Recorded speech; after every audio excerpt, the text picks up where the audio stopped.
We back up in here. Grace and peace, everybody. Hope you all had a beautiful, wonderful Lord's Day.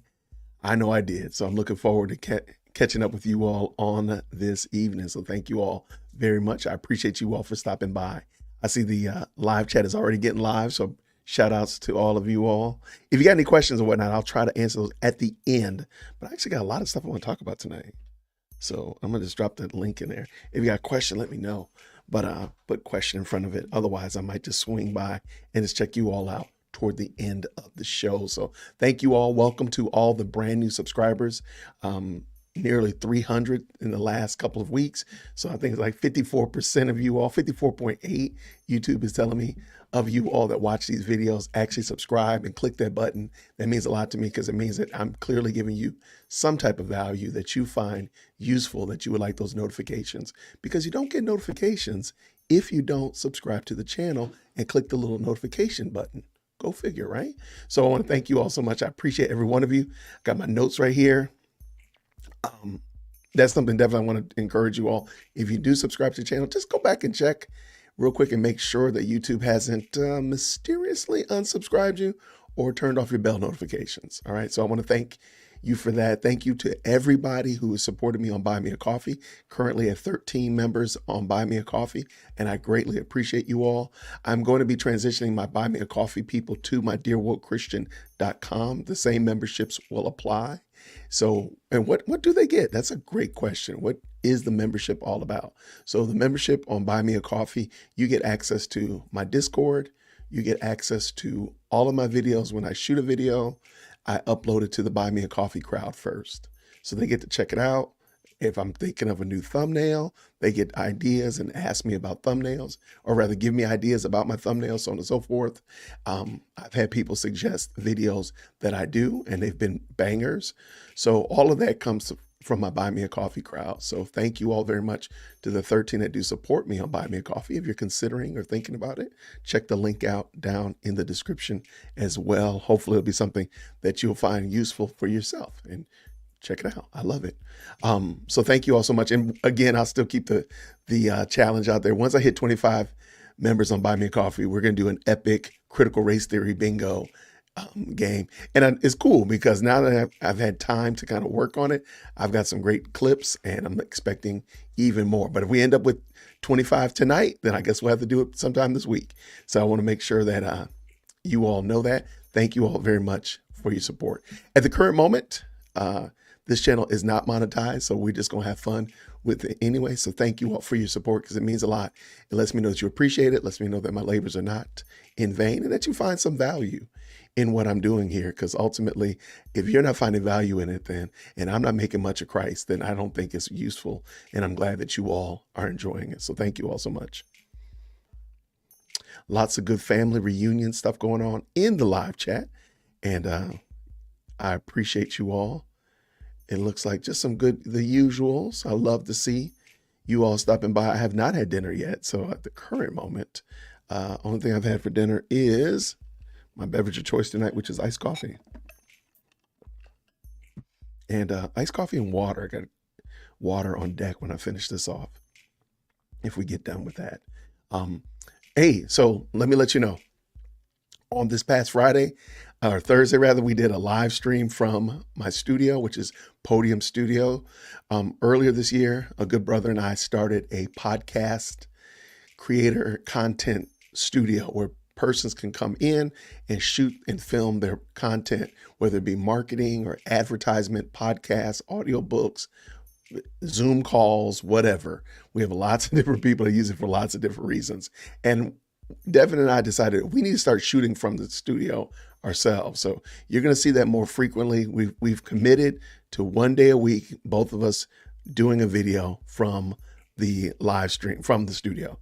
So it's going to be a regular event. Hopefully, Lord willing, it'll be every Friday. So we do a meeting every Friday. He and I sit down and go over things. We're thinking about literally just filming the meeting and just call it a game.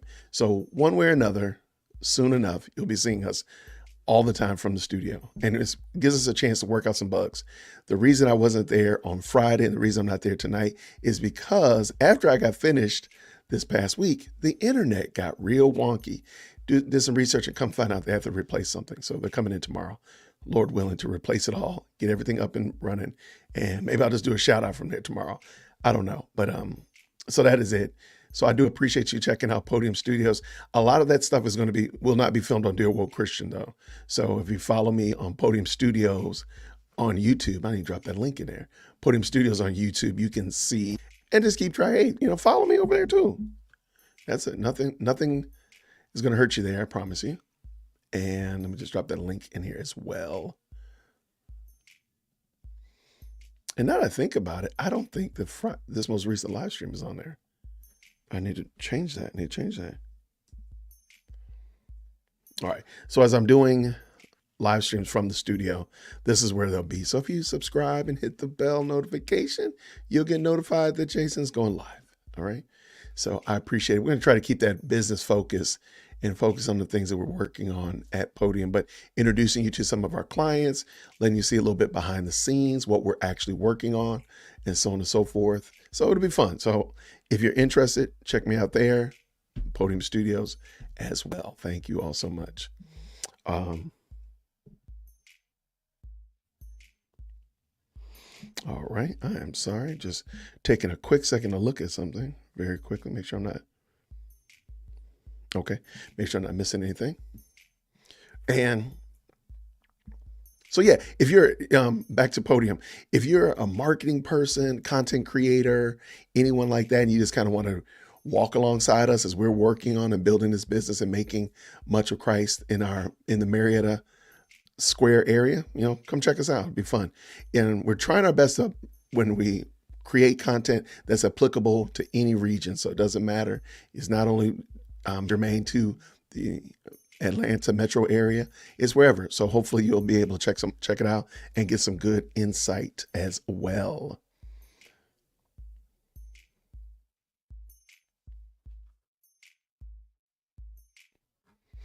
All right.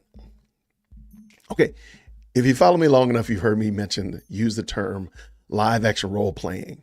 And that's when I use that term to reference anybody who's trying to fight some old battles that have already been fought and won and everything's been put away. So I've come up with a new term. I want to try to float it out there today. I'm going to call it Lego Wars. Now, anybody who's a parent, anybody who knows a parent, anybody who has nieces or nephews knows what happens if you leave Legos around. But before we get that far, I just want you to think about how often do you hear people debating, arguing, pontificating about poor children on some far distant country? Not like we don't care about them at all, but they live in a large metro where there's drug dealers, crack addicts, and poor children literally within their arm's reach. But they are really, really, really interested. I mean, they're vested in these children on the other side of the world. Now, last year in 2023, we saw a lot of that with the Ukraine war. All we heard, I literally see people outside their houses today still with the Ukrainian flag outside their home as if we live in Ukraine. But they're vested in that, but they're not concerned about the Marine vet that lives down the street on the sidewalk. They're not concerned about that, but they're concerned about the skirmishes and the battles and all that kind of stuff that are outside of their control. And that's where I want to get to. We can talk about what's going on in the Middle East. How many people are vested in what's going on in the Middle East right now? But they themselves, and good gracious, don't get started talking about children. They're vested in it, but they're not concerned about the students that are at their local high school. They're not concerned about the students that are at their local middle school, that their children are playmates with, that their children interact with. They're not concerned about those students. Not concerned about the academic prowess of those students, but those students 700, 800, 1,000 miles away, oh my goodness, their heart bleeds for them. But they're not concerned about the people that are right here. And so I'm going to start calling this Lego Wars, where you get all your Legos out, you're building your castles, you're building your fortresses, you got your tanks, you got all that kind of stuff like that, and you're just playing games because these people don't care about that stuff. They really, truly don't care. And I'm going to say that you don't care about children if all you're concerned about is children 1,000 miles away, but not the ones that live in your own house or in your own community. If you're concerned about schools way on the other side of wherever, but you're not worried about the schools that your tax dollars feed. If you're worried about children dying of malnourishment in another country, but you're not concerned about the Planned Parenthood that's grinding up children like ground beef every single day in your community, miss me with your pontification, miss me with your whoop-de-doo. Nobody cares. Nobody cares. And even worse is when we start bringing up things that happened in the past. Like, for example, the Civil War. Well, sir, man, we're not going to change the results of the Civil War. It doesn't even matter what was the reason for the Civil War. It really doesn't. It doesn't. Now, sure, I do think we should know as intelligent individuals, we should know what was the reason for. We should know the reasons for these things. But at the end of the day, asking somebody in 2024, what was the reason for something that happened almost 200 years ago is completely a moot point. For what? What is that going to do? And I guarantee you, if you ask somebody who is pushing this narrative, what would be the benefit of me arguing against Jim Crow? What's the benefit of that? How is it advantageous in 2024 to say whether or not chattel slavery in the United States was wrong? What does that do today?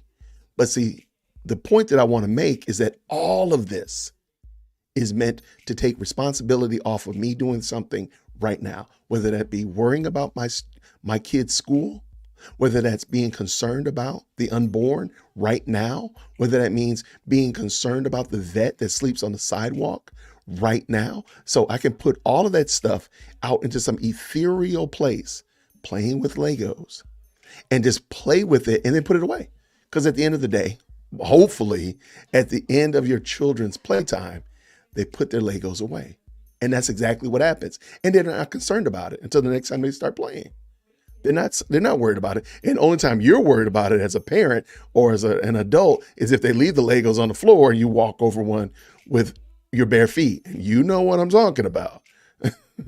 Chief Executive Second Born, that was like her defense mechanism in her room. She would literally leave Legos from the door to about 1.5 feet, 2 feet in the room. If you didn't know that was there, you were going to get judged quickly. That was her alarm system, I guess. I have no idea why.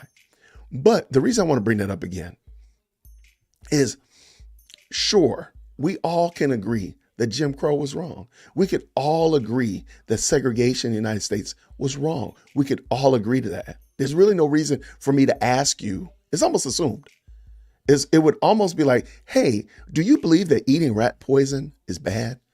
Why? Why would I need to ask you that? What would be the purpose of me asking you if huffing a big, huge pile of rat poison would be bad for you? Why would I need to ask you that? It's almost like a given. And the same thing, we all understand chattel slavery. I'm sorry. Now, people might argue whether or not the veracity and why chattel slavery was wrong, but I think we all understand that it was wrong. It's not that there's not people that are literally arguing today that it wasn't, but even more than that, just because you and I share a different view on a matter that happened in the past, that matter is already done. It's finished. Nothing that you say, nothing that I say is going to change what happened in the past, which I think is part and parcel to why certain people groups love looking into the past and love bringing up the past in order for you to justify and defend your position about something that happened in the past so they don't have to deal with things that are happening in the current right now. And so when we see this Lego wars, just know this is what you're dealing with. You're dealing with somebody who's just fighting something that happened in the past. They're playing with their toys and then they're going to put them away and they're not going to consider it. They're not going to sit there and worry about it after that because they got you worried about something that happened in the past. Like, oh no, I gave the wrong answer about the past. Something happened 50, 60, 100 years ago. Oh my goodness. No, sir, ma'am, bring those people into the current. Ask them, what does this have to do with today? What does it have to do with today? My answer doesn't change what's happening today, because my answer for my solution is something for today. I'm not worried about the past. The past is already done. And sadly, what we're dealing with today will one day be in the past too. And we will not have moved the needle any further on our education. We will not have moved the needle further on helping a community keep the monies that they earn in their community. We will not move any further to helping little brown babies and little black babies be born in a household with two parents. We won't be any closer, because you're worrying about something that, whether or not it was wrong and immoral for God to smite Egypt, God to flood the flood. Man, come on, man. Come on. So anyway, that's my Lego Wars discussion. And we see it all the time. And I just want to encourage you all to no longer surrender your weaponry to these fools that are just playing with Legos. No, now you're probably gonna need to wear some shoes around a lot more, because they like to leave those Legos around on the floor. But besides that, tell them, get in today. We got to deal with today. Whether or not your parents own my parents and my parents owned your parents is irrelevant to the discussion. Right now, I need to fill my Podium studio up with new clients, and that's what matters. That's what matters.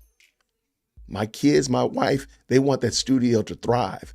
Devin's kids and wife want that studio to thrive. They ain't got nothing to do with whether or not I'm black or brown. I'm giving you high quality service right here, and all I want you to do is come check it out. That's it. Ain't got nothing to do with what, I don't care. I don't care. So stop miss me with that dumb stuff. So anyway, that's it. I appreciate y'all listening to my little Lego war rant. I think I'm gonna put some Legos in it when I redo that video.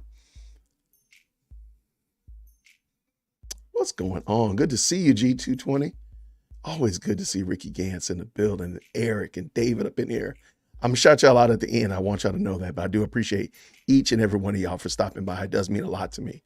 The fact that you spend your Sunday nights, some of y'all mark it on your calendars and ask me about it, that kind of stuff really means a lot. It shows me that, hey, what I'm doing here is not just, as my kids like to say, ranting in my office or yelling at my computer, but I'm glad to know that you all appreciate it. So thank you all very much.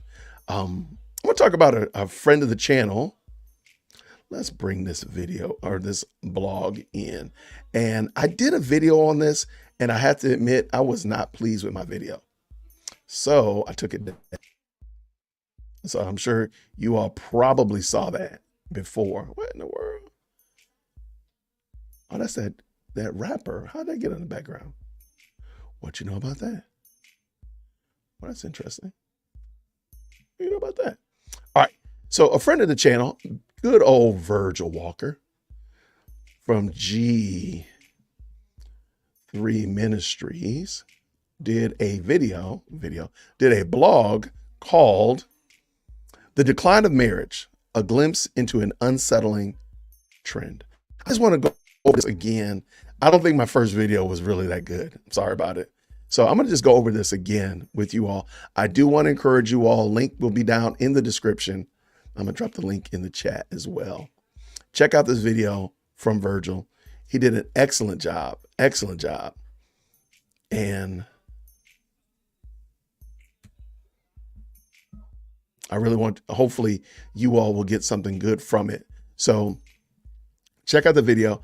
I'm going to just read over a couple parts that I really found beneficial, that I did not want to overlook and just kind of neglect. I felt like I did not, again, as I said before in my original video, I don't think I did a good job. So let's just look at it together. All right. Richard Baxter, and that's from 1615 to 1691, as a Puritan minister of the 17th century, penned his thoughts on the covenant of marriage, writing, listen to this: "It's a mercy to have a faithful friend that loveth you entirely, to whom you may open your mind and communicate your affairs. And it is a mercy to have so near a friend, to be a helper to your soul and to stir up in you the grace of God." And man, when you look at, sometimes, I know, hey, if you've been married 10 minutes, you probably feel like, yo, sometimes it gets a little dicey sometimes. Let's just be honest. Lady Dear World Christian would definitely come in and say amen to that. But man, when you think about the fact that God has given you this husband, God has given you this wife to help steer you and to help shape you into the character of Christ, to make you more like Christ. Man, that's amazing. That is a real blessing. And let's continue right here. Unlike Baxter, in his time, today the covenant of marriage is not held in high regard. Amen to that. I mean, it is a goodness gracious. It is we see it as it's definitely not in high regard at all. Many women remain single longer, seeking independence and pursuing the same career goals as men. I do think this is something that needs to be said out loud. And I do think we should be a little bit more honest about this. We are raising our girls, and I have 2 girls, to literally compete with the men that they're looking to marry. I don't think we realize that. I don't think we're being honest and saying, you know what? It might not be good for me to teach my daughter to go after the career that her future husband might have. That could probably be problematic. But continue. Many women, and moreover, fewer men are seeing enough advantages to marry nowadays. These men believe that the value women bring as wives and mothers is drastically declined. I got to admit, I got to agree with them. I got to agree with Virgil here. I'd love to say that he's wrong, but a lot of the time, this is how you can check this. Ask your single friend, whether it be ask a single woman, just ask them, hey, what does your future husband want? What is your future husband? What is he looking for that he's going to find you? Just ask him, and they will give you a list. And then what you do is you just say, okay, I appreciate that. Who told you that though? Who told you that? Who told you that that's what your future husband wants? And most times it will be their own selves or their sisters or their girlfriends and their girl clique. And that's problematic because a lot of the time it's not what men want. And if you ask a woman what a man wants, and then you go ask a man what he wants in a woman, you'll see that they're night and day. They are night and day. They're not the same. And it is problematic, and it's sad to see, because especially if you're like me and you're married, you want to see other people married, especially if you have good friends and, guys from college or your wife's friends from church or whatnot. You want everybody to get married. You just want people to be married. That's true. Married people want people to be married. It is true, because it's hard to have friends sometimes with singles because they're just doing different things. So you don't want to cramp their style because you're doing things with the family and they want to be somewhere where they can meet somebody. So you do want them to be married. So let's go. Additionally, they fear the risk of losing assets and damaging their relationships with the future children in the event of a divorce, which occurs about 50% of marriages. Consequently, they view marriage as a dangerous proposition. Wow. We went from God's beautiful and perfect design for bringing us and shaping us into the character of Christ to a dangerous proposition. Man, look how wicked our world is, that we would take what God literally gave us as an example of Christ's relationship to the church. We get to emulate that with our husband and wife relationships, and we've turned it into a dangerous proposition. Man, may God have mercy. All right, finding a life partner has diminished in importance as couples increasingly delay or forego marriage altogether. The decline of marriage rates can be attributed to the evolving societal norms, or rather roles, of women, the perceived concerns that men associate with marriage, and the myriad of new options provided by social media that enable both genders to bypass the once obligatory rites of passage. All right, let's go check out a couple things. So I'm going to jump through a couple of these sections, but one of the sections is, of course, titled Social Media's Impact on Marriage. If you're married, if you're single, I think we all can agree social media has had an impact on the way we deal with humans, whether it be in a marital relationship, dating relationship, coworkers, enemies, frenemies, fill in the blanks, applying for a job. I mean, every way that social media has impacted just about everything. The way we shop, what we shop for, how we get food. I mean, there's not very much that we can say social media has not had some impact, good or bad, on. But when considering the impact of social media on marriage trends, it's impossible rather to ignore its influence.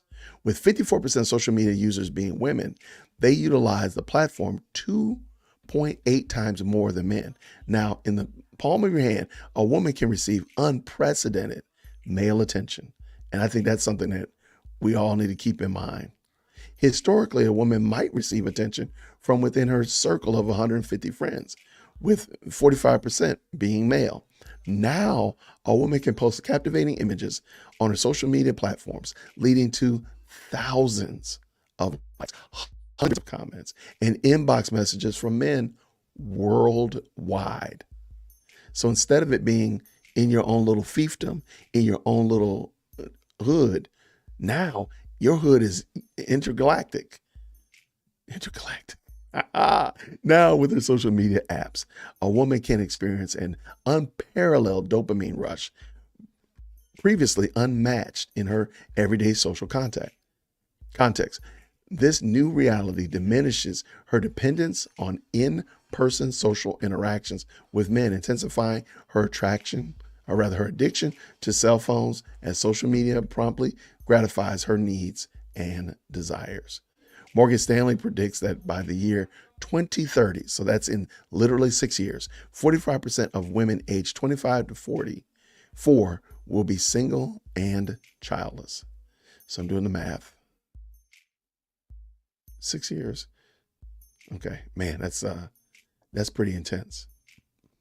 Social media's impact on men and women impacts men and women, but some trends mainly affect women. It's worth noting that the United States has 3 million more women than men. That I didn't know that. That's kind of wild.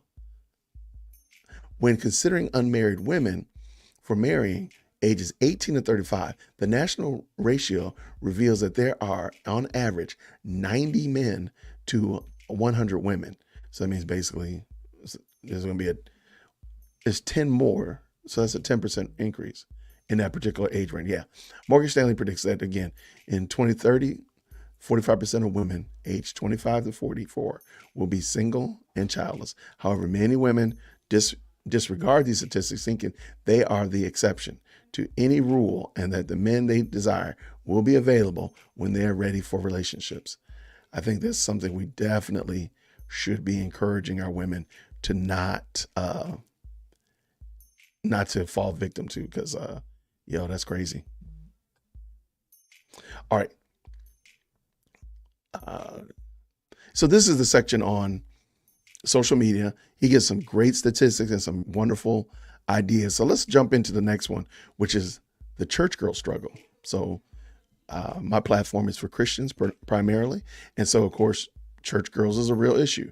You go to church and we see that, of course, there are far more women than there are men in most traditional churches. So let's continue. When exploring the topic of marriage in evangelical circles, the challenges women encounter are from various angles. On Sunday, the majority of church services are attended by 61% of women and 39% men. And I think that's probably more true than false. The age demographics most impacted by this statistic are widows or unmarrieds, 18 to 25-year-olds. Among the available individuals aged 18 to 35, a significant portion of them once claimed to be devout followers of religious practices. However, after a college education, they no longer identify with any religious affiliation. And, we've seen this, we've heard this, kids go off to college and they get converted into different ideologies and different thought processes. That's just where discipleship is going to have to come, and answering those tough questions, and not shooing away very tough questions and thorny topics with your kids.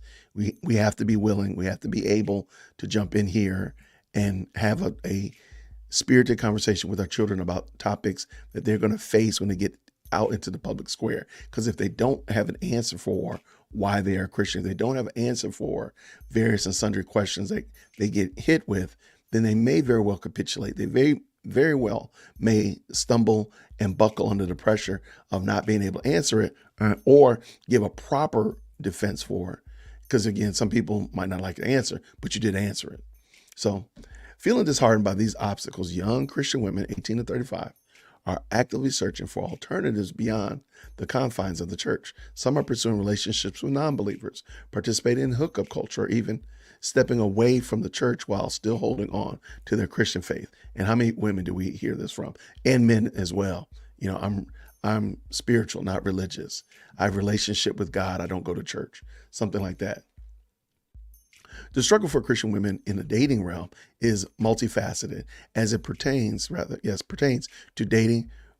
Far too many Christian women anxious for marriage drift away from relying on God's sovereignty instead of seeking godly guidance from the men in authority in their lives, their fathers or the local church pastor. They often pursue husband hunting on their own. This often leads to crossing paths with men who claim to be Christians, but whose actions reveal a stronger commitment to worldly desires rather than spiritual growth.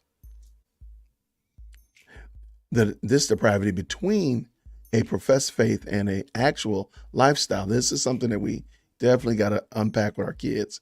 Just saying that you're a Christian doesn't mean anything. I'm sorry. There has to be some lifestyle that demonstrates that. Adds another layer of complexity to the challenges faced by young Christian women in the dating scene. And I know he's saying women, but I think it also applies to young men as well. And I kind of breezed through that. I do want to encourage you to check it out. This one right here, I think is really true because we hear this a lot. Marriage is no longer solely driven by women aspiring to be wives. That opening salvo right there. Nowadays, women pursue fulfillment beyond traditional family roles, focusing instead on higher education and careers while abandoning homemaking and child rearing skills. And I'm going to submit to you Ebony K. Williams tomorrow. I have a video coming up on Ebony K. Williams. I'll have another one on Wednesday or Friday. She's a perfect example. She's the archetype of this type of idea that she wants a wedding, but she is not interested in being a wife. She wants the ceremony, but she has no desire to submit to a husband whatsoever. It is a partnership, it's a business transaction, whatever. But let's keep it rolling. Women surpass men in college admissions 60 to 40.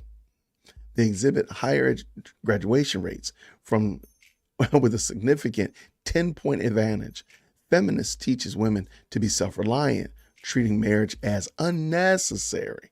Remember before the grace that Baxter talked about, or optional only after securing a solid career or getting the bag, as people like to say. Pursuing college is no longer a means to find a husband, but a necessary pathway for a career with no family in sight. You have to keep reminding your young girls, have to keep reminding those young ladies at your church, and men too, about family and the importance of family. Because please understand, if a young lady makes $300,000 a year and she wants a husband that makes $300,000 a year, I can guarantee you, as sure as my name is Jason, that man that makes $300,000 a year is not looking for a woman that makes $300,000 a year. He doesn't want $600,000 a year income in his home because he don't have a family. I'm just telling you. It also provides a sense of security if one encounters the wrong husband. I mean, there's truth there. Now, there is truth there. There are some bad actors, and we want to just point that out. There's some bad dudes out there that women do. Yeah, you would run into that. There's truth. However, I think having a good foundation for yourself and having good guards around you, aka your father, brothers, uncles, pastors, and leaders in your church to help you sort these guys out, I think is going to be key. And know his family, learn his family. However, women are now choosing marriage later in life. In 2000, the median age of for women to marry was 25. That was in 2000. So we're talking about 24 years ago. As of 2022, the average rate had risen to 28.6 years. So it's almost a 3 years and 5 months, I guess. I guess that probably is what that is. 3 years and 5 month jump. That's a lot. That's a big jump. Now I can't be too proud. I think we got married when we were 26 and 27. But yeah, that's kind of wild. In today's world, women have more opportunities than ever before. Still, the message of female empowerment and gender equality is instilled from a young age. This encompasses breaking away from traditional gender roles, pursuing career opportunities, and embracing the freedom to express one's sexuality in a manner that feels right for each individual woman. Every decision carries consequences, from which can be profound.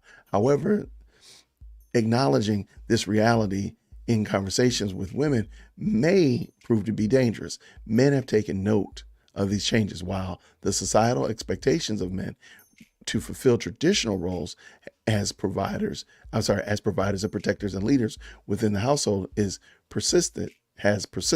Women have moved away from their traditional roles of homemakers, caretakers, and children, and submissive wives. So I do think there's I'm sure you've seen it, where you'll ask women, hey, what do you want your husband to do or a man to do if somebody comes and disrespects you in public? They'll quickly say they want you to defend them. They want you to beat them down. They want you to stand between them, whatever like that. They have no problem with that. But then if you say on the same note, well, if you're at home and the man asks you to make him a sandwich, it's not going to happen.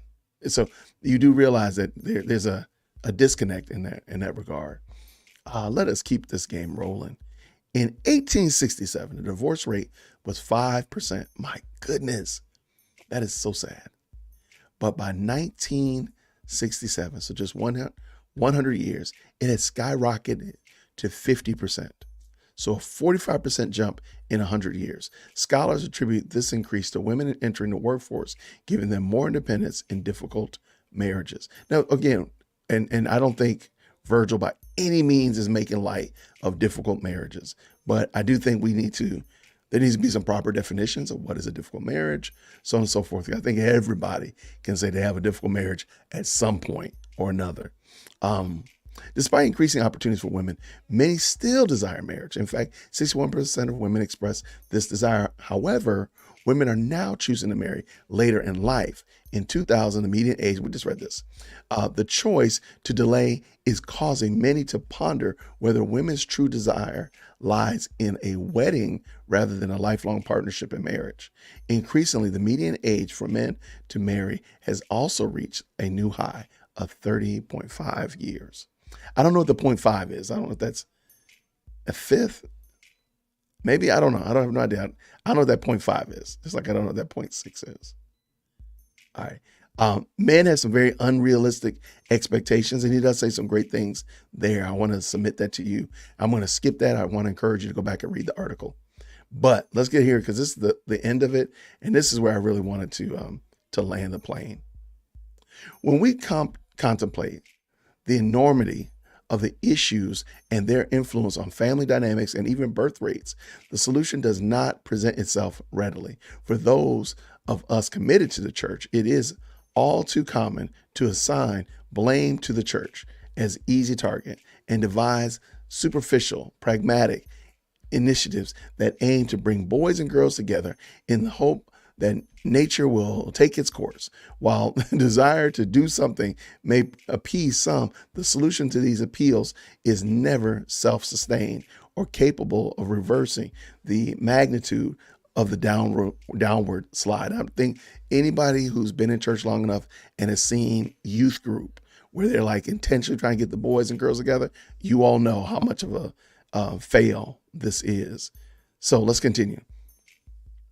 Instead of an appeal for all evangelicalism, I encourage those seeking marriage to explore Richard Baxter's timeless wisdom. As a Puritan writer and theologian, Baxter offered invaluable insights into marriage, theological and practical aspects. His writings on the mutual duties of husbands and wives provides a strong foundation for understanding the covenant of marriage and offers practical steps for building healthy relationships. These steps should be considered long before entering matrimony. While the dating phase relationships can place couples into a state of blind bliss, Baxter warns couples this: do not forget that each of you is diseased persons, full of infirmities, and therefore expect the fruit of the infirmities in each other. And do not act surprised about it as if you had never known it before. Decide to be patient with one another, remembering that you took one another as sinful, frail, imperfect persons and not as angels or as blameless and perfect. And it's Practical Works by Baxter. A couple's progress in their relationship and becomes more comfortable with each other, unrealistic expectations emerge. Disagreements fueled by pride can have devastating effects on a relationship. Baxter also provides instructions in this regard when he writes, both husband and wives must mortify their pride and strong self-centered feelings. These are the feelings that cause intolerance and insensitivity. You must pray and labor for a humble, meek, and quiet spirit. A proud heart is troubled and provoked by every word that seems to assault your self-esteem. I got to underline that thing right there, because if that's not an amen right there, I don't know what is. I don't know why this is taking so long. Puritan writers like Baxter constantly associated love with duty, effectively intertwining emotion with action. The connection ensured a profound sense of purpose and commitment. Baxter wrote this note: remember that justice commands you to love one that has forsaken all the world for you, one who has contended to be the companion of your labors and sufferings and to be a sharer of all things with you. And that must be your companion until death. And this is his Practical Works as well. And this is finally, Baxter writes, we should be very concerned to know what the duties of our relationships are and how can we please God in our relationships right here. Because see, that's what I think a lot of us miss. And I miss it too. And I got to remember that. I'm not doing this to please my wife. I'm not doing this to please my kids even. I'm doing this to please God in my relationship. So my duty to my church, I do that to please God. My duty to my kids, I do that to please God. Study and do your part, and God will certainly do his. The main matter in which a husband and wife should make a conscience of duty is their mutual love and forbearance. This is the great business of married persons, to study each other's welfare and to help it forward by all means possible. And as we finish this up, in a world where selfishness reigns supreme, Baxter reminds us that marriage should focus on mutual love, not just on individual desires. By emphasizing the importance of duty toward one another, he highlights the importance of selflessness and sacrifice in a successful marriage. We would do well to heed these old answers to new questions. This is Virgil Walker's article, The Decline of Marriage. I really think you would benefit from checking it out. I dropped the link in the description. And if you like, when you click on it, you can hear Virgil read it, which is kind of cool. He did a great job. So I'm going to drop that in the chat as well if it hasn't already. I know the moderators are always on point, but I'm just dropping it in there as well. Hopefully you'll get a chance to check it out because there's a lot of good stuff there. And I hope you'll check it out. All right, I know there's been a lot of comments going on. All right, and I'm going to come by and check out a couple of them. If I did miss any, I do apologize. I'm doing my best here. Yeah, I see some good comments. Lots of family reunion going on here, so that's cool. If you have a question or something, drop that in that chat. Feel free to put a question in front of it. It makes it a little bit easier for me to scan through it real quick and find them if you have them, but you might not. It's all good. All right, we're gonna get. All right, we got something a little lighthearted, I guess. A little lighthearted. I don't know if that's the right word. We have something we're going to talk about, and it is Mr. Jamal Bryant. Whew, my goodness, in the morning. I don't know how we got this far. I don't know how Jamal Bryant has gotten this far. This right here is really weird. So while we're warming this up, one of the things you notice is that I call it shiny new heresy. And what I mean by that is a lot of the time you'll see people, they're not content that God has actually given them enough to do right now. That's really what it is. God has given us instructions that we should follow right now in real time. We don't need a new word. We don't need it. We really don't. And we don't even need a hyper understanding of the word that we already received. We've received enough words to give us direction and guidance. The problem is people have shiny new heresy syndrome where they're not comfortable with what's already been said and they gotta get something new, something to tickle their fancy. And we're gonna see something. We're gonna see some pure clownery right here. And most of you may have seen this because this is from Marshall the Plug, and he is Marshall's amazing. Shout out to Marshall if he's in the chat. If I missed him, shout out to Marshall because he does a great job of sharing things with the community. And let's pull this in. All right. Let me drop this back real quick. All right, let me pull this in. I promise I'm going to get better at this. I promise. I have no idea what we're about to watch. All right. As I said before, my opening right there, a lot of people's problem is that what God has already said is just not enough. I got to get a new prophet. I got to get a new evangelist to come and say something to me, to speak words over me and such of that nature. I'm just not content with what God has already said. And so therefore, I got to get something new. And when we do that, we open ourselves up to problems. And let's check this out.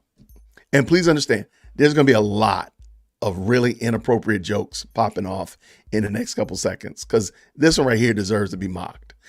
By the way, I did see a video from New Birth back when Eddie Long was pastor. They have modified this church.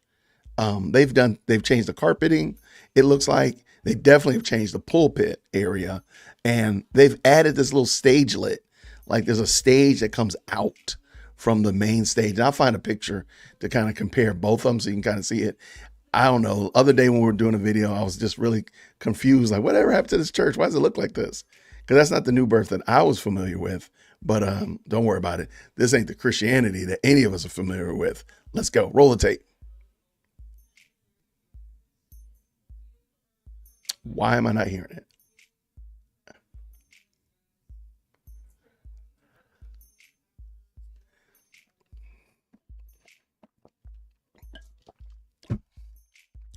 Why is this woman tackling Jamal Bryant and laying on top of him, yelling, "Yes, Lord"? Why? Why is this happening? Why is this happening? Because God's word is not enough. They need some new revelation, but it's going to get better.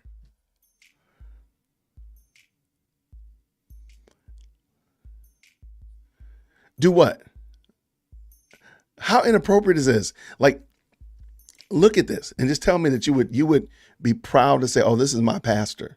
This is my pastor." There's no volume. We're not hearing anything. Why is this happening to me, Jason? I don't know. We'll be right back. Because you got to hear it. You got to hear it too. Because if I got to hear it and pain through it, you got to hear it too.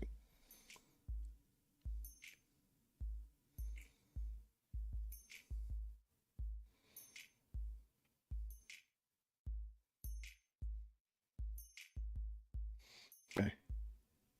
All right. Now it's saying that you all should be hearing it.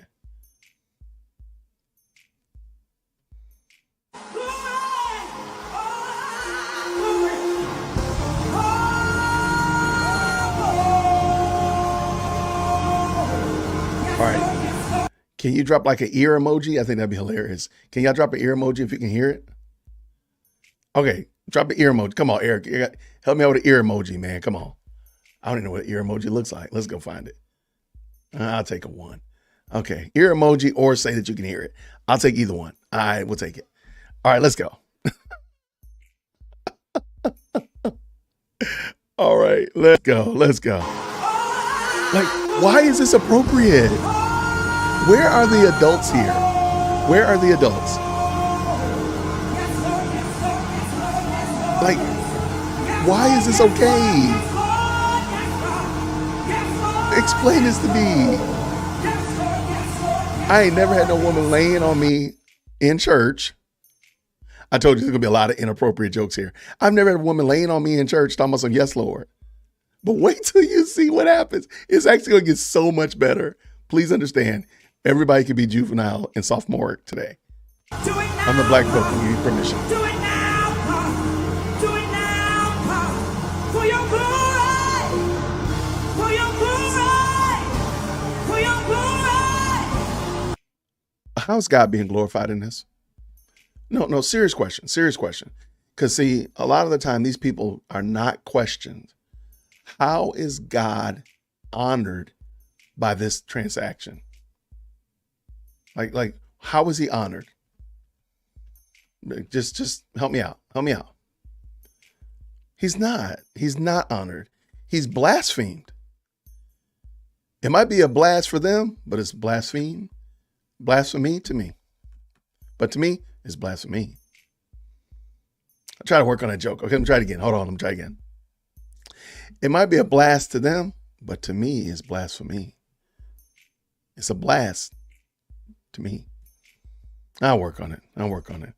I stole that from Keith Foskey, by the way. I'll work on that delivery. That one's not my best moment. That's not my Cat Williams moment at all. That's not going to shut down the internet. Let's keep it going. Let's go. For your glory. For your glory. How is this possible? Why is this a thing? Do it for your glory, God. Do it for your kingdom, God. Do it for your people, God. Why is this okay? Do it for your people, God. Glory. Okay, before she gets started, I think part of the problem is the second word right here. She's a pastor. There's a problem right there. That's the problem. Like, there's already problems. Like, there's going to be so many problems right here. I don't even know what to say. Now, please understand, I've already given you all permission to be sophomoric, so please feel free. If you need indulgences, I'll get you some indulgences. Here we go. There, indulgences are right there. So if you need indulgences because you're super sophomoric, it's perfectly fine. I am the Black Pope. I'm doling out those indulgences, so feel free to use that as you need to be absolved of your sophomoric behavior. I've never seen, Lady Dear Woke Christian has never got up and run laps around the house afterwards. That's all I'm going to say. I need to step my game up. So this lady running laps around. Like, man, that must have been good. She running laps around it. Lady Dear Woke Christian has never done that. I got to fix it. I'm going to step my game up. What is this? What is this that we're seeing? Do what? Where are the adults? We say yes, God. We say yes, Lord. We say yes, Lord. Lady Dear Woke Christian does not get up and run around here like this. Surround him in your glory. Surround him in your glory. Surround him in your glory. Surround him in your glory. Surround him. I don't know what she's doing. It might be an incantation. Surround him in something. I hope she ain't get pregnant. Like, what is going on here? What is this? Can somebody point to me in scripture where we were admonished and, oh my goodness, we still got 2 minutes left of this. She's trying to burn some calories after she didn't, instead of smoking a cigarette, she's trying to, got to burn them calories. Got to keep her New Year's resolution. What is this that we're seeing? What is this? If you go to New Birth, please explain this to me. I'm trying to be gracious. I have no idea what I'm seeing. I've never seen anything in scripture that tells me to do this. I understand. Hey, I understand. we Presbyterians, we tried our best to stick to whatever is in the book. If we don't see it in the book, we're going to fight you about it. Absolutely. And she trying to get her cardio in. Why are you getting your cardio in after? Why are you not smoking a cigarette and chilling? Why are you running laps? Like, why is this a thing? Again, you can be sophomoric. I don't care. I dropped the indulgences in there. If you need an indulgence, dearwokec@gmail.com. I'll send you some new indulgences to be absolved of all your sophomoric jokes, because I'm just gonna be petty tonight. What is going on here? And she's still running. She's still running. I don't know how many laps she did. She said she gotta get her mile in as she do her thing, I guess. I don't know.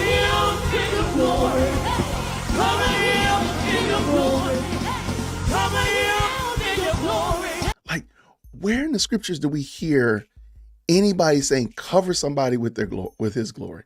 Like, book, chapter, verse in context, help me understand. I mean, besides the fact that this is a female pastor, so we already have a problem that we already got a hurdle that we cannot overcome. But let's just pretend, just for laughs and giggles, okay? Where do we see this? Where? Cover him in your glory. Cover him in your glory. Cover him in your glory. It's still running. Cover him in your glory. Yes. Cover him in your glory. Oh, she got tired. Now she got to run. What is she doing now? Cover him in your glory. Cover him. Cover him. Cover him. Cover him. Cover him. Cover him. Cover him. Cover him up. Cover him. Cover him. So that little stagelet right there, that little stagelet, let me back up just a little taste. All right, that little stagelet right here is fairly new, if I'm understanding correctly. That's new. And of course, this pulpit thing with the Black Lives Matters logo on it is new. But let's go. Cover him. Cover him. Cover him. Cover him. Cover him. Cover him with your glory. Cover me with your glory. Cover me in your glory. Have you ever wondered why these activities don't work outside of the church? Like, if this worked, couldn't she tackle somebody at the Kroger, because, she thought it was half off, whatever, and she could tackle them and then run laps around them and ask God to cover with the glory? Why does this only work in a church environment? Why is that? Why? It doesn't work anywhere else. Your neighbor, your HOA raises your association fee. You go tackle them and run around them and yell, cover them with the glory 45 times. Like, why does that not work? Glory, cover me in your glory. Cover me in your glory. Cover me in your glory. Cover me in your glory. Cover me in your glory. Cover me in your glory. Cover me in your glory. Cover me. What are we seeing? What is this, Marshall? What have you sent me, man? Cover me with your glory. Cover me in your glory. Cover me. Okay, K-Dub. See, K-Dub said my wife would have had to jump on her for tackling me. The problem is Jamal Bryant ain't got no wife. Oh no, shots fired. Shots fired. It's very disturbing. All right, we got to keep, and it's still saying it's cover me. Boy. In your glory. Cover me in your glory. Cover me now, God. She doesn't. Do it now, Lord. Do it now, God. Do it now, do it now. Do what? Do what? Do it now, God. Do what? Do it now, Lord. What is he supposed to do? Do it now, Lord. Do it now, Lord. We say yes. We say yes. We say yes. We say yes. We say yes. We say yes. Okay, I'm going to need somebody. I'm going to have to hire somebody to come on. So when I say a word, they can repeat right after me. Okay, so I'm going to say, when I say something, they say it right after me. So I'm going to need somebody to do that. Because this little segment right here is dope. Like, let's do it. She's saying something and the person saying something back. I'm going to need somebody to do that to me. I'm going to need a hype man or hype woman. We say yes. We say yes. We say yes. We say yes. K-Dub, me and you gonna do it. K-Dub's called it, so we're gonna do it. We're gonna do like a live call and response. What is this? What religion is this? What faith system is this? Because it's not Christian. So let's just give that up, turn it loose. What is this? I mean, it's shocking. What is this? Oh my gosh, man. Okay, let's go. Cover me in your glory. Cover me in your glory. Cover me. Where are we told this though?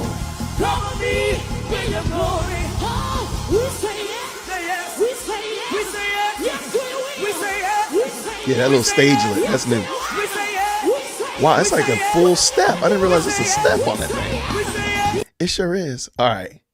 So that's the end of that. Now, let's pull up the other one. Because there's a little bit more to this. There's levels to this foolishness. There's levels to the chicanery. All right, let's go. All right, so this right here, again, like I have no idea what faith system this is. All right, now, no more sophomoric jokes. We all have to be serious now. And no more sophomore jokes, anything like that. So I do not condone any sophomoric behavior moving forward. If you want to, you're welcome to. All right. First of all, of course, let me make sure that you can hear. Destroy, every yoke be destroyed. Turn it for the better. All right, can y'all hear that? I want to make sure y'all can hear that because I got questions.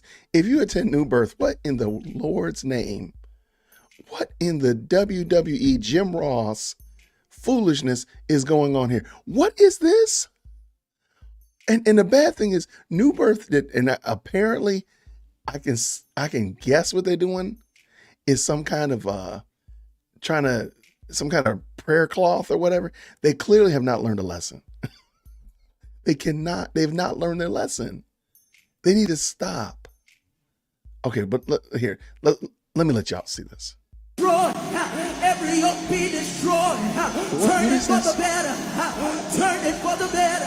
What is In the this? name of Jesus, your grace is sufficient. What faith system Your is this? grace is enough, oh God, to Faith to the system next is this? dimension, from glory to glory, from faith to faith. We decree Where are we told to do it this? now. Or what does this We plead mean? the blood.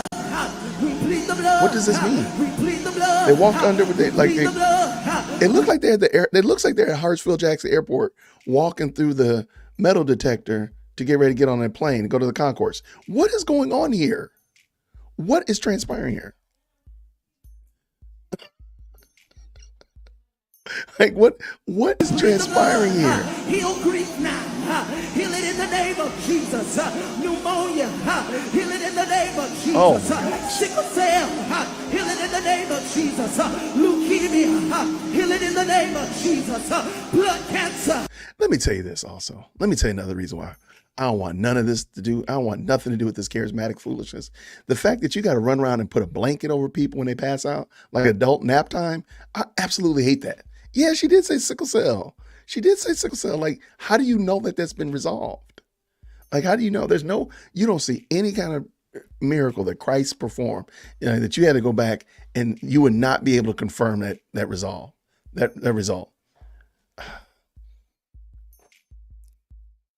Heal it in the name of Jesus. Stomach cancer.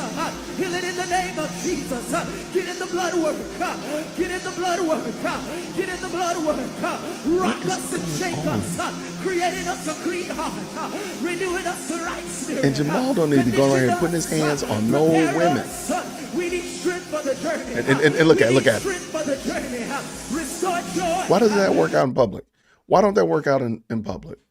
If you go to Publix, why does that not work? She would look tired when she backed it. Let me back that up. She looked tired. She was kind of like, look, I'm kind of tired. I've been waiting in line. I want to go to adult nap time. They're going to put a blanket on me. Look at. I'm tired. Oh, let me just take this nap. And that poor grandma right there praying over her shoulder. And she, poor grandma. That's ridiculous. Y'all, I don't know what faith system this is. If you're somebody that's watching this and you made some sophomoric jokes, or you made some crass jokes, and you might feel like, you know what, I was wrong for that. You can get the indulgences right here. The Black Pope is doling out indulgences. You're welcome to be forgiven, absolved of all of your guilt for your sophomoric jokes. There you go. What faith system is this? And I know people from New Birth that just gonna love that and lap that up. All I'm trying to ask you is, where do you get that from biblically? Where do you get that from? Like, how would I know, on my side of town, how would I know that applied? How would I know? How would I know? How? Now, the bad thing is I really believe that in my heart of hearts that William Murphy III and Jamal Harris Bryant are in a race to the very bottom of Christendom. Emphasis on DUMB. I really believe they're like racing to see who can be the most bombastic, who can be the most out of pocket. I don't know what. I don't know. I have no idea, but we're going to be here for it. So I know we're going to be laughing. But this is something I want you to think about. Watching that kind of behavior right there, what's the end goal? What's the final form? What's the boss level of that type of chicanery? What does it look like in its final form? Oh, I'm glad you asked. Shout out to Protestia. This is what I believe is the final form of that kind of hijinks and shenanigans that we just saw at New Birth. Now, I'm not saying New Birth is going to be here tomorrow. I'm not saying that New Birth is going to be doing this next week. All I'm saying is that this is probably the end goal of the disease of progressive Christianity. Read this title as I read it aloud. Lutheran Church rebrands itself as Her Church, where they celebrate the goddess, provide astrological readings, and have a resident witch. Now, I know y'all are going to think that I'm being bombastic, but let me just read it and you tell me, is this not the final level of progressive Christianity? Look at the picture, first of all.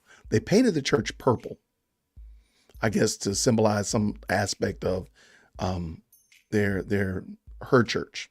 But listen, this is not just some out-of-pocket church. This used to be a denomination that could be considered, fairly reasonable not too many years ago. But let's continue. We have seen where the Evangelical Lutheran Church of America, the ELCA, will be in 30 years, and it's the form of Her Church, a heretical church in San Francisco, where within the Sierra Pacific Synod and most progressive entity in the ELCA. So that the ELCA is already a very left-leaning progressive denomination, but they didn't always used to be like that. But they didn't always used to be this bad. Let me say it like that. Let's go. Founded initially as Ebenezer Lutheran Church by Swedish immigrants in 1884, the church served the community for many years as Reverend Stacy Bourne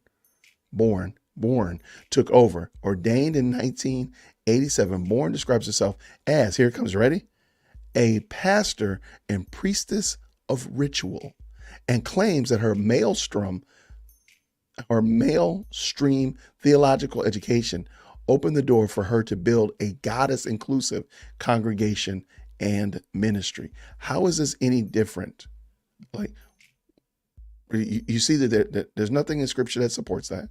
Nothing at all. So how is there any difference between what's going on at New Birth and this? Like, what would cause you to say, oh, no, they're not going to go this far?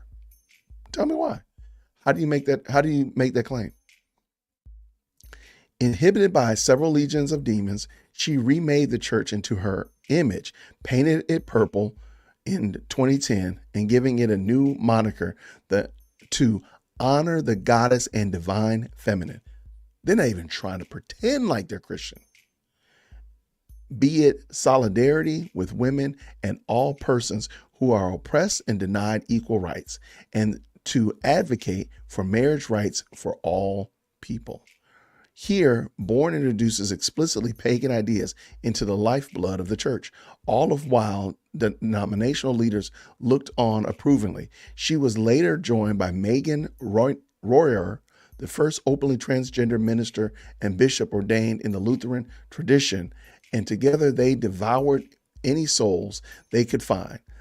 This includes participating in traditional liturgies like communion and singing, while placing little idols and carvings of gods throughout the church. So this is actually in the church. I have no idea what these little things are. I see like this is a Mary, it looks like. I have no idea what that is, but this is within the church. So I'm going to ask you again, how do you know that New Birth won't get this far? What is your safety? What are you using to determine, oh, no. They won't go this far. How are you making that claim? Where's your peace coming from? Oh, no, they're not going to go that far. They're not going to go that far. Like, how are you making that claim? Let's continue. No, I'm sorry. Here's a sanctuary. They got paintings. Wow. They still have a cross up. That's kind of interesting. But they said it's for the divine feminine, the goddess. I don't know what the theology means after that. Here they are taking communion. They're singing here. Very interesting. All right. They got looks like a choir, praise team, whatever. Very, very interesting. Other leaders include Priestess Alice Hemsworth. Priestess. Here he comes. The documentarian priestess for her church, artistically chronicling the community and its members' connection to the divine feminine. What does that even mean? And Priestess Tom Lagonio, the adjunct pastor, spiritual director, goddess enthusiast, avid crocheter, Brother Lilith of the Order of the Ecumenical Franciscans, and occasional night minister. This has got to be a joke. Like at some point, and so I'm just going to ask you again, after hearing this so much, at what point do you say, yeah, New Birth would never go this far?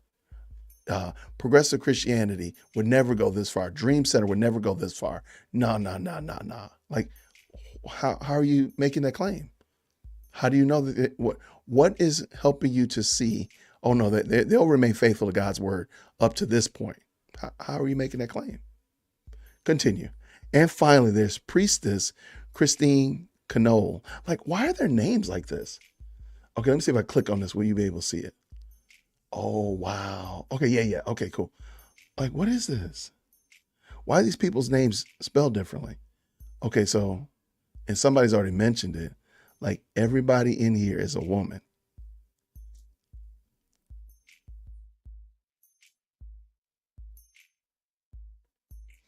And some of them are men that are confused that they're women. Like, why does that person have X's in their name? Yeah, here it is.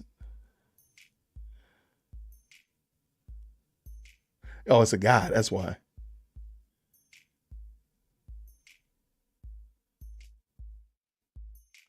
Why are they not showing his face? It's weird. Oh my gosh. Oh my gosh.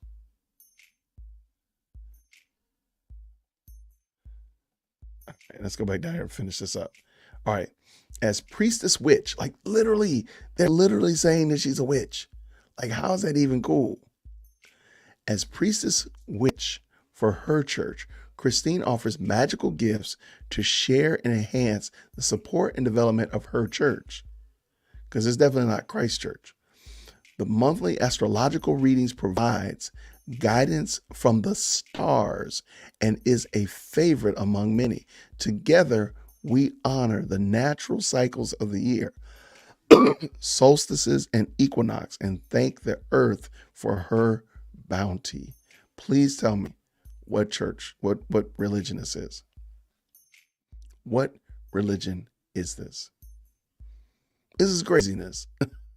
This is absolute, utter chicanery. But let me finish this up.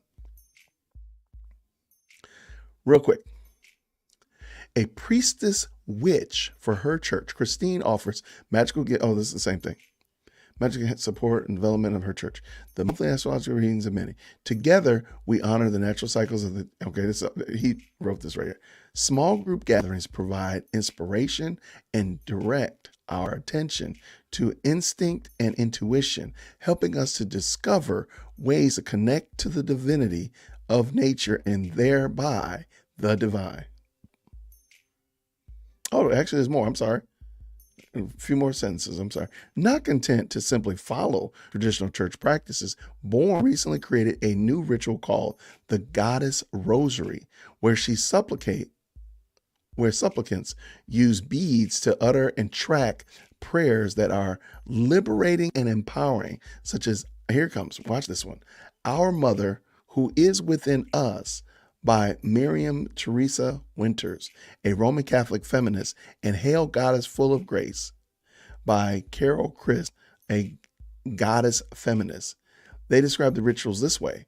During the hour, Tibetan bowls, bells, incense, water, chic icons, goddess rosaries, candle stones, and sacred space are provided for individual meditation and movement. Minister of the Embodiment, Judith Lavender Dance teaches movement for the Our Mother and Hail Goddess prayers. She also brings sacred dance and body into the Sunday liturgy. This is the final form of ELC. It's only a matter of time. I dare to say this is progressive Christianity. Like, what in the world is this? What faith system is that? That's craziness. That is absolutely, utterly insane. Wow. But I'm just gonna ask again. How would somebody from New Birth or, pick in your local community, in your city, the most, liberal, progressive church, how do they know that that's not where they're going to end up? That they're not going to be like this church out there in California? Sure, it's in California. So they already had one foot in the grave. Got you. But how do you know? Like, again, how would New Birth not be able to get that far? Like, what's stopping them? What? It's not the word of God, so we can just give that up, turn it loose. We just watch the woman tackle a man and rubbing all over him and running laps around him. We just saw the people walking under a prayer shawl, falling on the ground like adult nap time. Like, what is going to stop New Birth from getting this far afield into this kind of craziness? What? Nothing at all. They're going to end up doing it. I'm sorry. There's no reason to believe otherwise. There's no reason to say, oh, no, they won't go that far, because they're already this far. They just haven't gone that far, but they've gone pretty far already. It is what it is. Thank y'all so much. I appreciate you.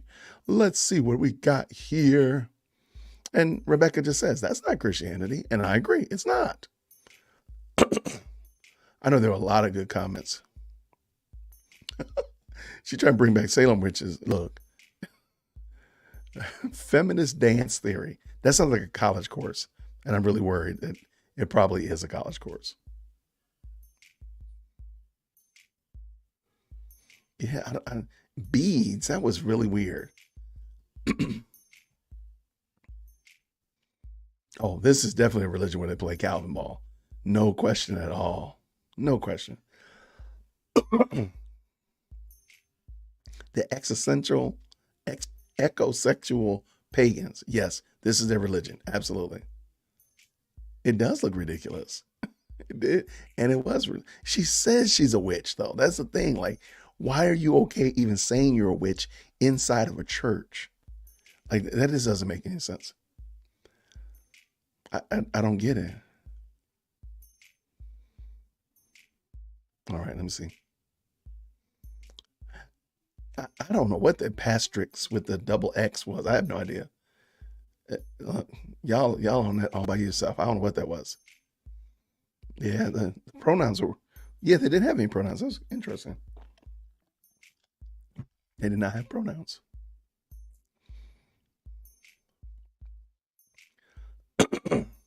A resident witch. Why? How are you okay with that? Resident witch.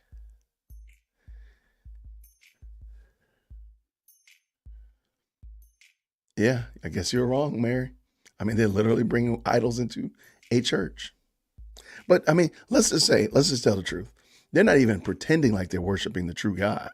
So I mean, let's just give them at least that credit that they're not even pretending like they are worshiping an idol of their own imagination. I mean, this is something of their own doing. Like they made this up. So to their credit, they're not even pretending like it's the true and the living God. So I mean, I guess we can give them that. Like, yeah, what would stop North Point from getting this far afield? Like, what is it? Andy Stanley's jealous. I agree. They never crack open their Bibles. No. Nope. I don't think they do. I don't think they have one. I don't think they even try to look into what it says. Yeah. I mean, there it is. Grant said it. Like you're worshiping sexuality to the point that it's the next logical step. Don't give them ideas, Mary. Where's the fiery altar to Molech? Don't give them ideas. Caleb said, where's the flaming hot Cheeto man? I don't know. Don't look like they even. Well, no, they had some men up here on this when they were singing, right here. Well, I'm assuming there's a man right here, and there's a man right there in the middle singing. But sadly, there's a child right there. There's a little one right there. So these people are getting fitted for a millstone. I mean, because they're definitely dragging that poor little child into their sin and wickedness. Like literally on the church, it says, celebrate the goddess. Like literally on the door, on the building. That's crazy. That is so wild. Man. All right, let's see what I got.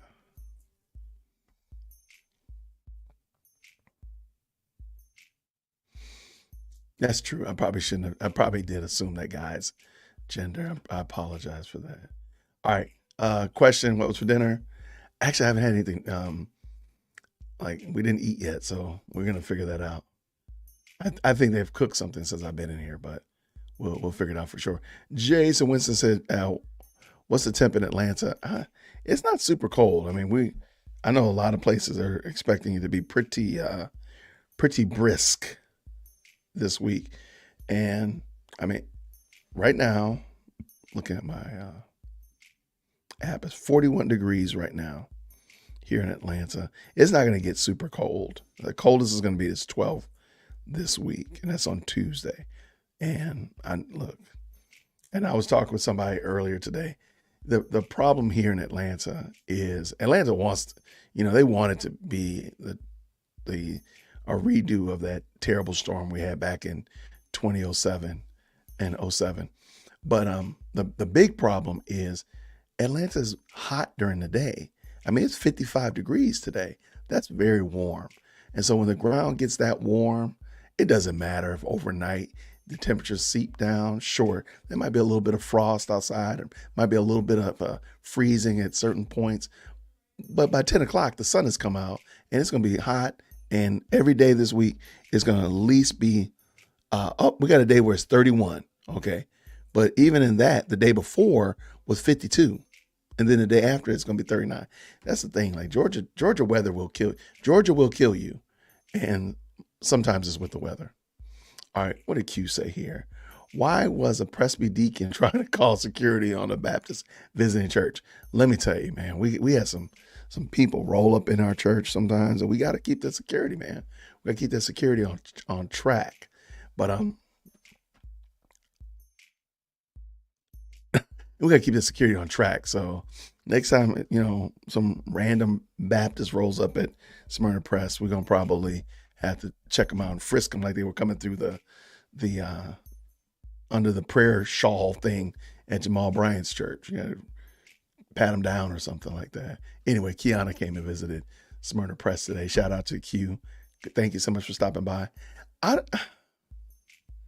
So Q says that that's not warm. That's how I know you're a Yankee. Um, I'm Southern. Uh, I don't think it's cold. I mean, and I mean, I'm not gonna be outside, for hours upon hours, but yeah, I don't think it's super cold. I mean, and I think also you got to keep in mind, Atlanta wants it to be like crazy cold, so they can, be like all the cool kids that have really cold winters and stuff like that. Like I was telling somebody on the phone today, like they're already running on milk, eggs, and bread. I'm like, what are you making with milk, eggs, and bread?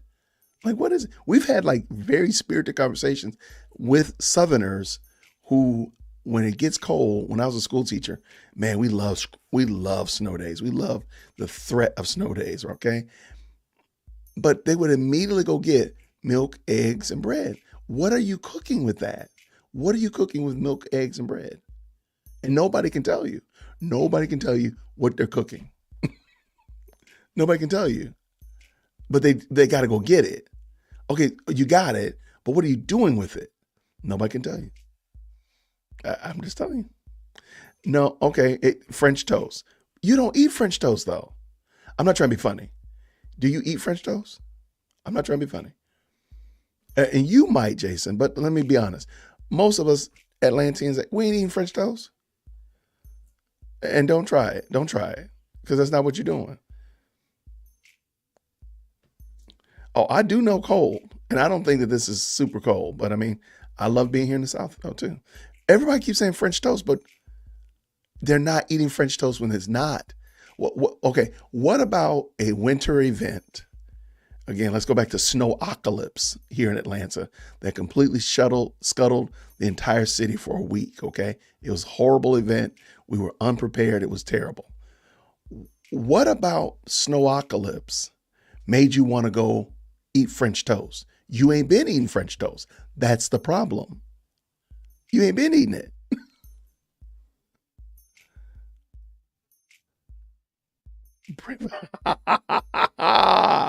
Well done, Eladio. Almost had to think for a second there, like bread in my pocket. Oh, bread in my pocket. I like it. I like it. What's going on, Violet? No, but for real, like if you live in a place that, again, but you ain't been eating French toast. That's the thing. When it's normal weather, you're not eating French toast, but it snows and then you want to go eat French toast. I don't get it.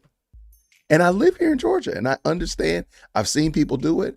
I know people that do it. I think my wife did it. I'm just saying, don't tell her. I think Lady Dear Woke Christian did. Go get some milk, eggs, and bread. We don't even drink milk. That's the thing. Like my family doesn't even drink milk. Like we'll get milk when they get in this vein where they want cereal. But besides that, though, they don't drink glasses of milk. So what's the purpose of it? What? Milk, eggs, and bread for what? I don't see anybody else give me anything more than French toast. No, you eat French toast, Susie, and I bet you probably already have the fixings and the trimmings for French toast. But I'm just saying, like, what are we doing with bread, eggs, and milk? I don't understand it. And I mean, and we will fight you for it, but it's comfort food, but why? Bread, again. Okay, let me ask you another question then. Okay, here's another question. Do you need comforting before the snowstorm? I'm just wondering. So why is that not comfort food before the snowstorm? But when the snow comes or the ice comes or it's inclement weather or it's really super cold, now you need comfort food and French toast. I don't get it. I don't get it. And I've seen them. I've seen Georgians do it. I mean, we will clean out. Let there be a real snowstorm. We will absolutely empty out your grocery store of milk, eggs, and bread. But for what? Breakfast sandwiches. Okay. Why not get okay, I'm fine with that, but why not get the rolls of biscuits and you can make biscuits? Because then you got biscuits and gravy, sausage biscuits.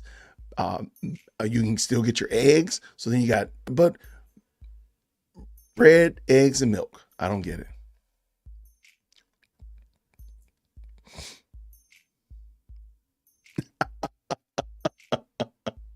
I don't know their lives and stories. That's fair.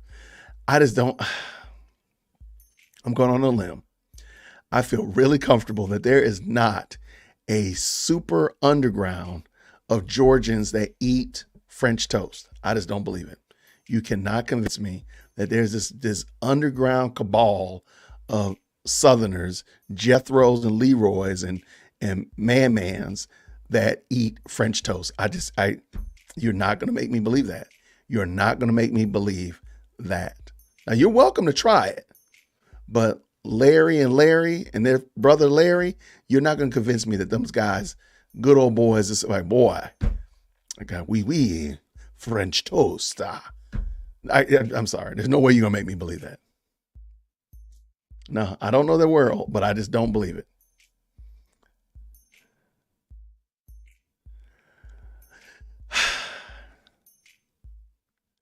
She said comfort. They don't need comfort when it's normal. Why would, okay. Chili is a very comforting food. The first thing I think about when it's an inclement weather event is not to run to the store to get the trimmings to make chili. Again, bread, eggs, and milk. How did that become the standard? I just don't get it. Any day is a good day for French toast. Okay, I got you. I just don't think that's. Come on. There we go. Come on. Where I come from is corn, bread, and chicken. Okay, see, a meat makes sense to me. If you say, okay, we got to go get all the chicken, that would make sense. I would even go with eggs, milk, and chicken. I would even go with that because then you can bread it. That makes sense. Okay, got you. But bread, eggs, and milk.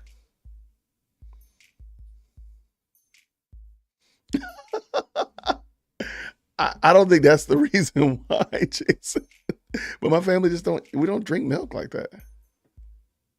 See, and I believe Susie would probably be a fun neighbor. I wish Susie was my neighbor. Because I know that I can go over and get some food. Like right now, when I get off the air, I go next door to Susie's house. What y'all have for dinner? But see, it's not, okay, I believe pancakes. And I know far more people like me that make pancakes than make French toast. So that makes sense, but they're not running out and clearing out all of the Bisquick. What's that? I forgot the kind that my family gets. But yeah, they're not clearing out all the Eggos. You know what I'm saying? Like, it still does, You do need eggs and milk for that. Absolutely.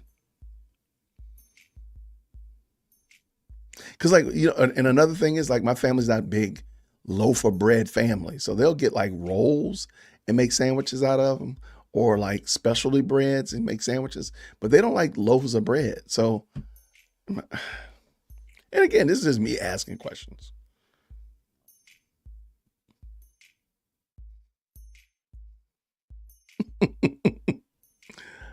Let me see. It does happen everywhere. I totally know. It just doesn't make sense to me.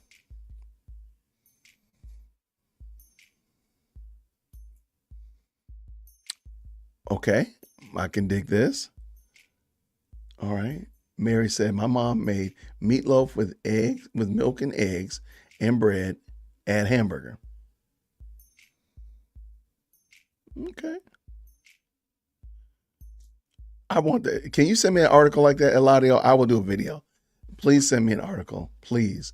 I will do a whole video discussing on Tuesday because it's supposed to be raining, or I'm sorry, it's supposed to be really cold on Tuesday. I'll do a whole article discussing what are you buying. And maybe I'll do a live stream from the grocery store. Live stream from the grocery store. Live from aisle 4. There are no eggs here. Over to you, President Firstborn. Yeah, I'm over here in the bread aisle, and there are no bread. There is no bread.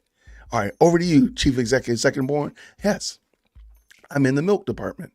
There's no milk or eggs here. Nothing at all. The store is empty. That would be so funny. Maybe we'll do that.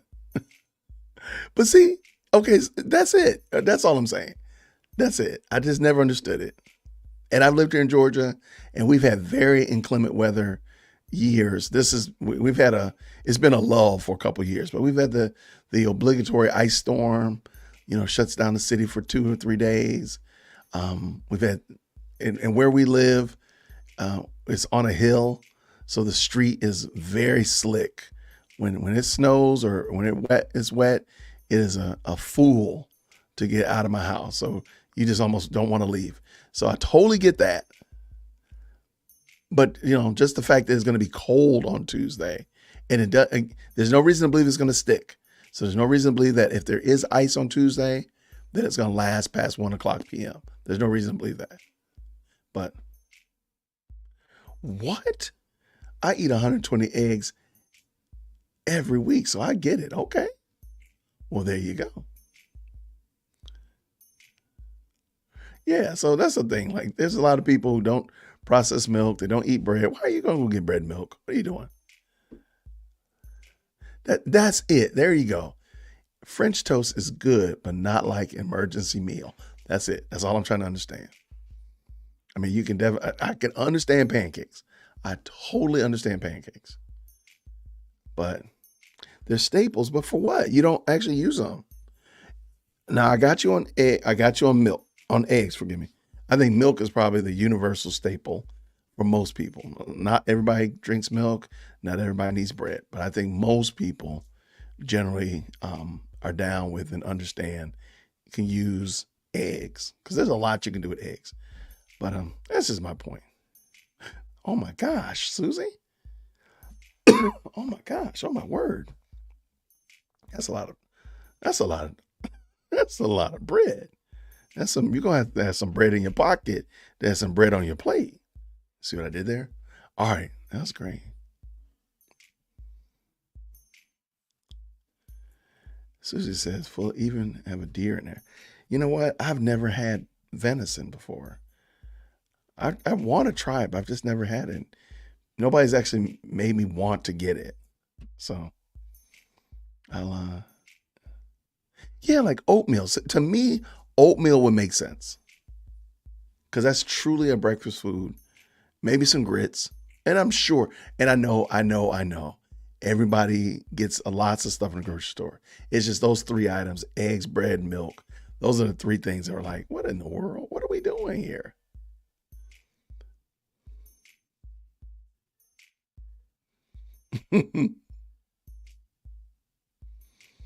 All right, what we got? We have enough food in our house for 2 or 3 days. If we had to, like right now, if we had to stay in the house because a giant snowball landed in our driveway and we couldn't leave out the house, we would be good for at least 3 days. I don't have any charcoal though, so I can't cook on my green egg, which is always my therapy. So that always works for me. But I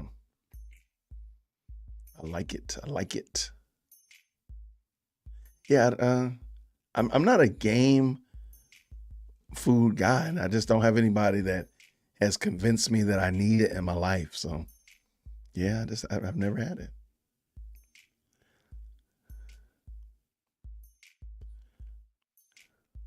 Wait. I think we are. Wait, I think. Wait, where's that comment? I think we are what the internet calls an ingredient household. Okay, really? That's a term. We have tons of Now, I guess if you mean like we have a lot of stuff that you can make different meals out of. Like I got, I can make a meatloaf on the fly. I can pork chops and gravy on the fly. I'm probably gonna do salmon and asparagus without any question. Yeah, okay. If that's what you mean, then yeah, okay. It's definitely a first world problem though. Oh, okay. Susie makes her own bread. I do make our bread. My kids eat less bread if it's store bought, but I make a loaf a day and they love it when it's fresh. Wow. Susie's the greatest. I love it. There's a house for sale in my neighborhood, Susie. If y'all ever want to come to Georgia, let me know. She says she makes Amish bread. It's pretty simple and kind of sweet. Really? Hmm. Interesting. Hmm. But what? Wait. You need eggs, bread, and milk for most everything you make, and nothing is more comforting than a nice sandwich. Yeah, I guess. I guess. I guess. I mean, yeah, I can see other things besides that. That's all I'm trying to say. But like if you get that, what is that? There's a brand of waffle pancake mix that they like to make. It starts with a K, Crustafins or Crust, whatever. Um, I mean, it's fantastic. I think it only needs eggs, if I'm not mistaken. They haven't had it in a while. The girls usually pick it up. They haven't. Let me look real quick.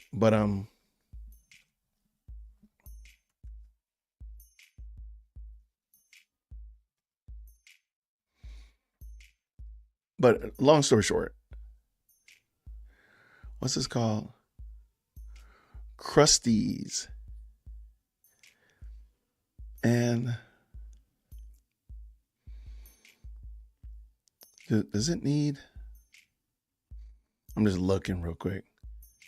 Yeah, it just needs bread and water. So I mean, so this is what I'm thinking. Okay, let me pull this in here. We are not going to just talk about this all night, but we can. I don't care. Tomorrow is I have somebody come install our Wi-Fi at the studio, but that's it. So like this right here, this is the brand the girls usually get, and just to make their pancakes, it just needs the pancake mix and some water. So to me, this would be more. Um, this would probably be better, but you can use it to make. Uh, I think you can use it to make waffles too. I thought. I know they like making. Okay. Oh, they have a waffle mix, but let's see what the waffle mix makes. Okay, I promise you, I'm wilding out. This has gone too far. Okay, now this does require eggs for the waffle mix and a little bit of oil and water, and then of course the mix. But if you're just making pancakes, like to me, I would think like go get the pancake mix. That's what I would be thinking.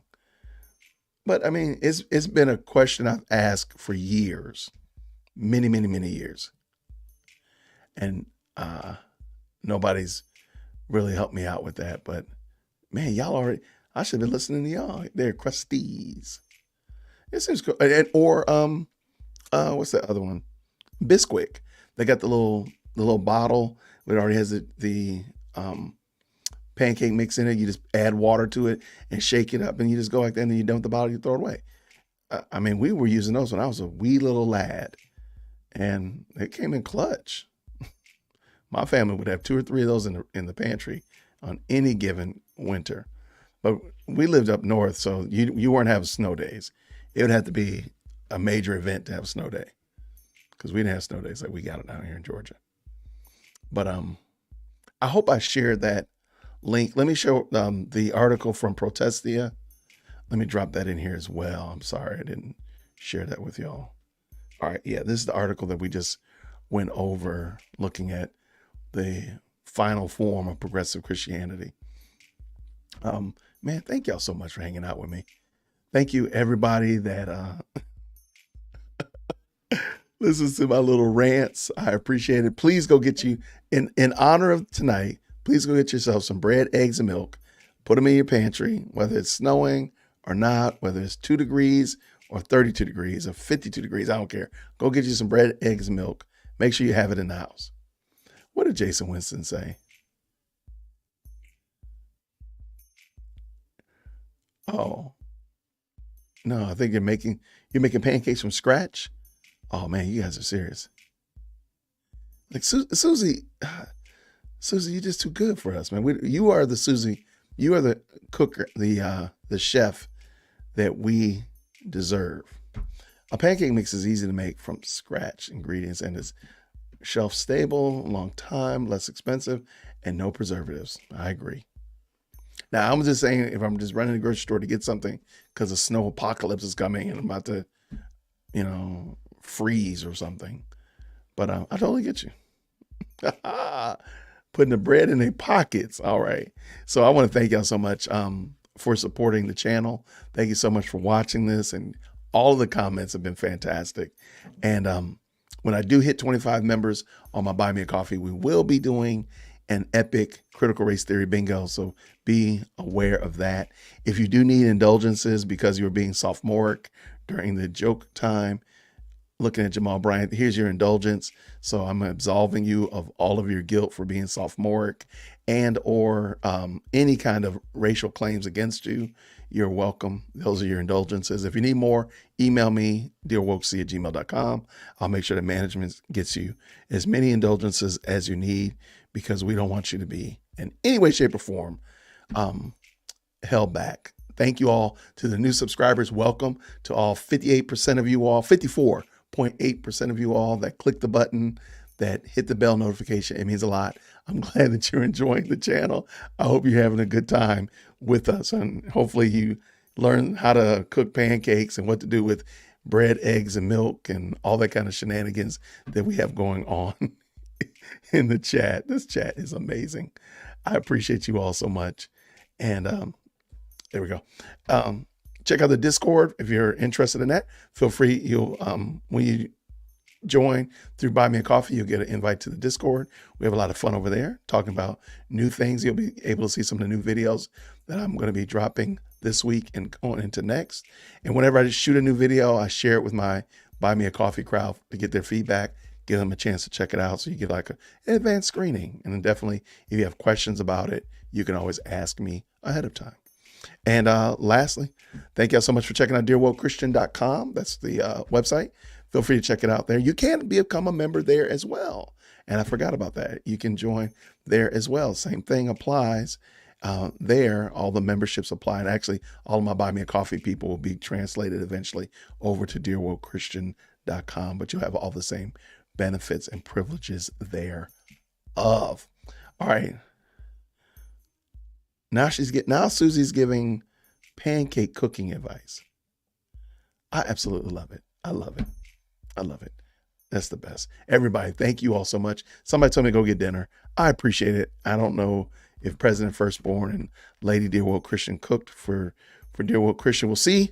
If y'all see me back in 10 minutes because nobody fed me, I'll just be over here talking because nobody fed me. But I appreciate you all so much. Thank you again. Everybody have a fantastic week. And Lord willing, I'll see you again real soon. And until then, everybody, grace and peace. Take care.